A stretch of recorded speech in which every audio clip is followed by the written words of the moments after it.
they go all the way down, score a touchdown, and followed up with another, 3 and out offensively, and then come out at halftime. They get the ball, need a stop, they take it down, and then we go 3 and out. So, and then on the flip side of that, I mentioned yesterday, right before halftime, our defense gets a crucial stop, and offense, we drive it down there, and then we come away with no points. We don't make the field goal. And so really, look, that team played really well, but we couldn't get out of our own way either. Just had a number of errors, that have been uncharacteristic, and that tape speaks for itself. And we're going to learn from it, then we're going to burn it, and then we're moving on, because that's what we do. So we'll bounce back from this. Sometimes you got to get punched in the face, and before you know how to respond. And so I think this is good for us, and we're going to use this to our advantage and get ready for a division opponent on the road. It was news today that David Montgomery's suffered a significant knee injury. Can you just, detail that and what the outlook is for him? Yeah, looks like he's gonna require surgery that'll put him out for the rest of the year. And he had gotten it at some point yesterday in that game. I mean, David's so tough, man. He continued to play through, and then got it checked out today, and realized that's what it was. And I mean, he's just the ultimate teammate, ultimate competitor. We're going to miss him, man. He's another one of these guys that got us to this position, helped get us to where we're at. And man, the rest of us, we owe him to keep going and make sure that wasn't in vain. No different than Mac. Mac's out for the year. Same, he's got a knee injury. It's going to require surgery. Dorsey had his last night. CD's got a jaw. He'll be out. So, those guys helped us get to this point, so we owe it to them. They laid it on the line for us. Can you speak to the confidence that you have in Jahmyr moving forward? I know there were a few games last year he had to step in and step up. Las Vegas is one to get 154 yards. Just the confidence you have that he can take on a bigger role. I know Craig and Baki probably will step up too, but maybe Gibbs in particular, I think that he can handle that. Yeah, we got a lot of confidence in Gibbs. He's continued to get better and better as this season's gone, and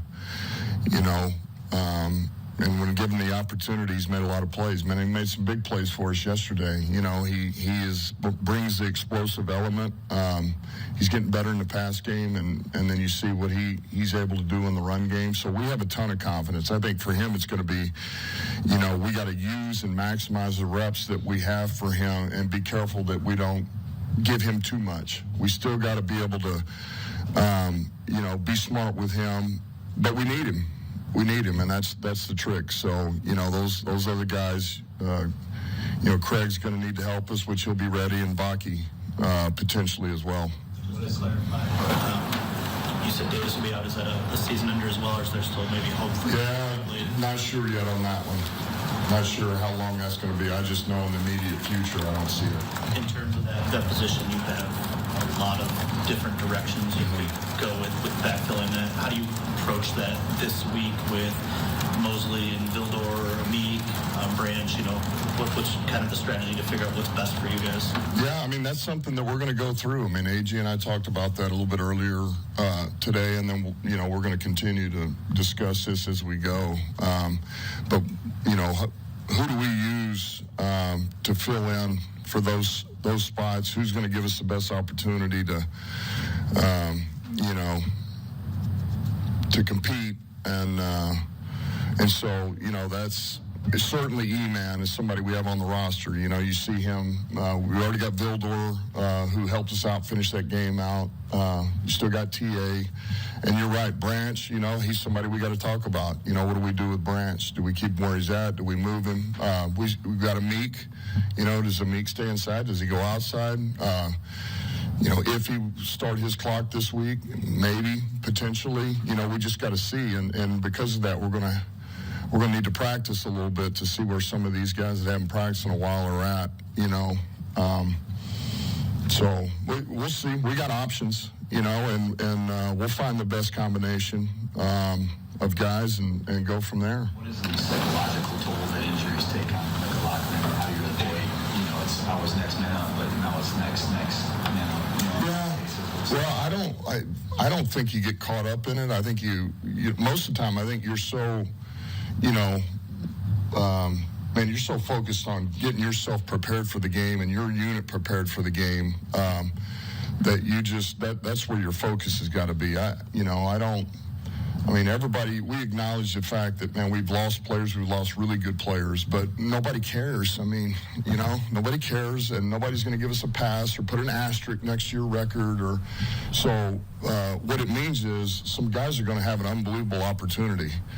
Because of what has happened, that means now, and you're a guy who's on the vet squad, or you're a young player, or you're somebody that's been dying to get an opportunity, you're about to get it. And so that's a pretty cool thing. That's a pretty inspiring thing. What are you going to do with it? And it's up to us to give them a plan to where they can succeed. And I've said it before, we play with 3 units here. And we'll do what we have to do to win a game. And that's all that matters.